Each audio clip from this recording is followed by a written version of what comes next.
क्यों आखिर हिंदू निशाने पर हैं? हिंदू संगठित नहीं है। प्रत्येक हिंदू अपने अपमान का बदला लेने के लिए तैयार होकर के रहे। कब तक भगता रहेगा हिंदू? यदि हिंदू जग जाएगा तो यह सन्नाटा तांडव में बदल जाएगा। एक बात मैं आपसे जानना चाहता हूं और मार्गदर्शन भी आप करिएगा रामभद्राचार्य जी, क्योंकि आप तो मार्गदर्शन करते हैं।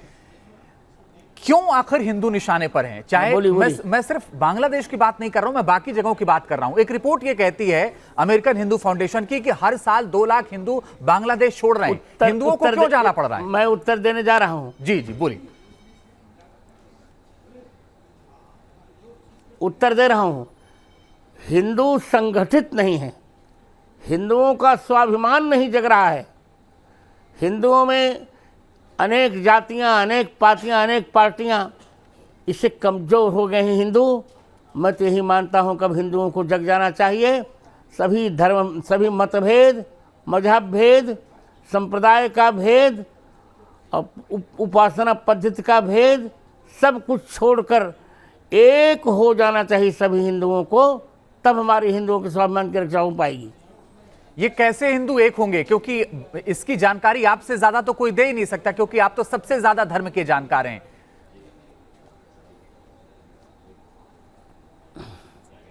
नहीं, मैं होंगे हिंदू। अब धीरे धीरे हिंदुओं का स्वाभिमान जग रहा है और हम लोग प्रयास भी करेंगे। हम तो ये मानते हैं, जैसे कि हमारे शिष्य धीरेन्द्र ने कहा हिंदू राष्ट्र की बात, हिंदू राष्ट्र तब संभव होगा जब देश में 80% हिंदुओं की संख्या हो जाए। और इसके लिए हमको सबको यत्न करना पड़ेगा, सभी से मिलना पड़ेगा, सभी हिंदुओं के मन के भेदों को मिटाना पड़ेगा।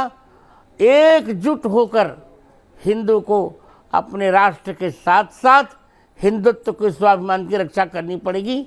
तब इस समस्या का समाधान होगा। नहीं तो कितना हिंदू भागते रहेंगे। सर्वत्र तो उनको अपमान होना पड़ रहा है। सभी देशों में उनको अपमान सहना पड़ रहा है।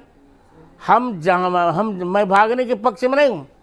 मैं कह रहा हूँ प्रत्येक हिंदू जहाँ है वहाँ वो अपने स्वाभिमान से रहे, एकजुट होकर रहे, बहादुरी से रहे, वीरता से रहे और प्रत्येक हिंदू अपने अपमान का बदला लेने के लिए तैयार होकर के रहे।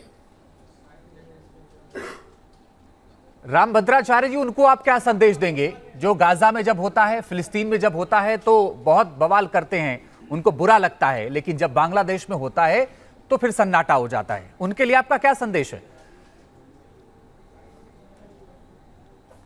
यही तो दुर्भाग्य है इनकी वोट बैंकिंग का। हमारे देश में वोट के भेड़िए बहुत है ना, वोट के भेड़िए बहुत हैं। अपनी वोट बनाने के लिए भारत को बेच सकते हैं। इतने निकृष्ट चिंतन के लोग हो चुके हैं। फिर भी हमें डरना नहीं चाहिए। हमने जयचंद्र का सामना किया था, इस बार भी हमें जयचंद्रों का सामना करना पड़ेगा और हम करेंगे सामना। आपने इशारों में कह दिया कि बहुत सारे जयचंद हैं, लेकिन उन विपक्ष के नेताओं को आप क्या कहना चाहेंगे जिन्होंने बांग्लादेश को लेकर के एक भी ट्वीट नहीं किया जो हिंदुओं के हालात वहां पर हैं?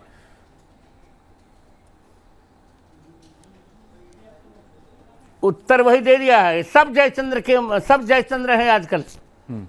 सब जयचंद्र हैं, सब भारत द्रोही हैं, हिंदुत्व द्रोही हैं, देशद्रोही हैं। इनको केवल अपनी वोट बैंक दिख रही है, अपनी पार्टियों की सीटें दिख रही हैं। भारत नहीं दिख रहा है, भारत की मर्यादा नहीं दिख रही है, भारत के रामकृष्ण का स्वाभिमान नहीं दिख रहा है, भारत के प्रति ममता नहीं दिख रही इनको। इन्हें केवल कुर्सी दिख रही है। ये सब कुर्सी के भेड़िए हैं।